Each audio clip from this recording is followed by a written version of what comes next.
My name is Daro Mott. My name is actually Tundi Daro Mott, but my professional life, most people find it easier here to call me Daro Mott. Right now, we are in Louisville, Kentucky. I pronounce it Louisville as opposed to Louisville. And I got here in May of 2006, seeking to go to a part of the country that I had never been to, had never considered. I was born in Sacramento, California. I went to school for my undergraduate studies in New Haven, Connecticut, and now I'm here in Louisville, Kentucky, working, trying to bring about change. Rowan Claypool, who is an alumnus of Yale University, wanted to bring more students from Yale to places like the Bluegrass. And he founded a program that's now called Bulldogs In America, which basically is an internship program for current students from Yale to interact with alumni in metropolitan areas. And Louisville was the first site. There are now 8 or 9 more and growing, and that is how I got here. I made the commitment to stay because Louisville is a place that you can have a decent quality of life, provided you have a decent job. But the quality of life that I believe I have here and the opportunities that I have here in terms of the responsibility I'm given on my job and the people that I work with, I couldn't have been exposed to the number of people had I been working in New York City or DC or Sacramento, California, where I'm from. I couldn't have expanded my network. I couldn't have gotten the job that I have today. I wouldn't have been positioned for that. Why local government? Because I wanted to work with something closest to the outcomes, the people, the results, where it really mattered, where the rubber hit the road, so to speak. And I knew that on the one hand, DC was important because that's where policy and I like to call funds come from. But the real everyday life stories happen in metropolitan areas.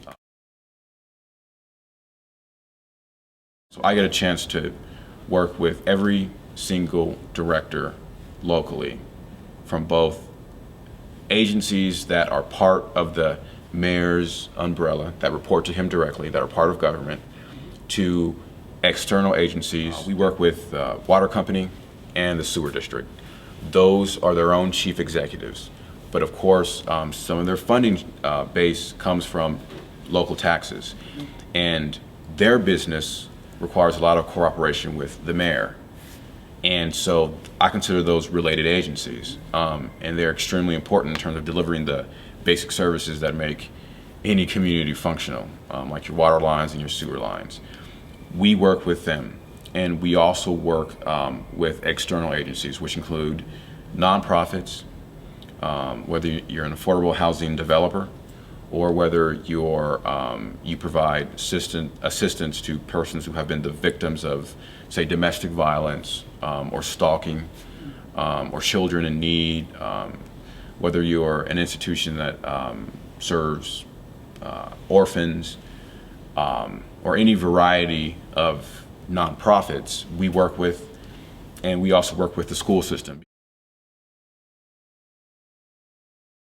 If we're trying to explain tax dollars, stimulus dollars at work in Louisville, and if the educational community, just primary and secondary schools I'm just mentioning now, if they're expected to get a lot of money, and if people need to understand anything about that money, we're working with them to help explain that to the public. And it's more than just, I would call, explaining. It's, we will do things like post contracts online. Any vendor that's gotten business with government in any way should be able to, will have that information online for people to look at.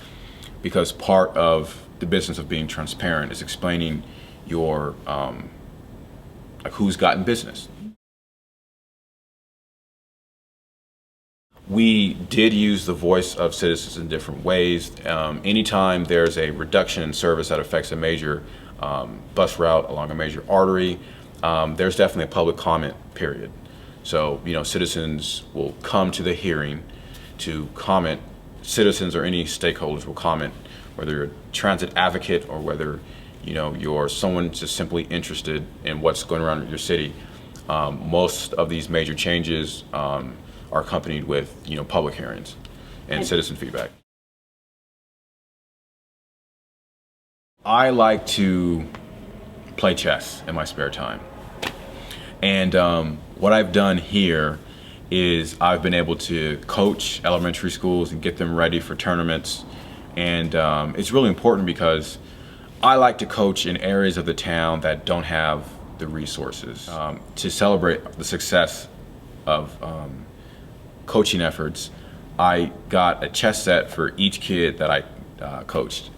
And it was the first time that some of these kids had ever beaten their fathers or beaten their brothers or beaten their mothers in a game of chess.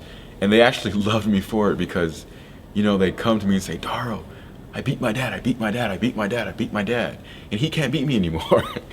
And, it was important because these kids don't have a lot of resources. They don't have, internet at home, and they don't have chess sets. So, working with them and the resource counselors at the school sites, great guy, Buddy Lee, being able to coach and work with these kids is something that I love to do, and it really complements my competitive tournament play. I probably sometime during college, if we want something, someone has to do the work. Someone has to stay up late to do that work. And I figured that I shouldn't complain and I should just roll my sleeves up and get to work. That probably happened in college because I realized that, having received a pretty good education, there weren't a lot of people, a lot of my peers weren't interested in, public service immediately after graduating from college. And if I wanted to change some part of my country, it'd have to start at the individual level, at the grassroots level. And I thought, to me, grassroots meant local government. And kind of had that awakening, not so much an epiphany one day, but an awakening gradually in college.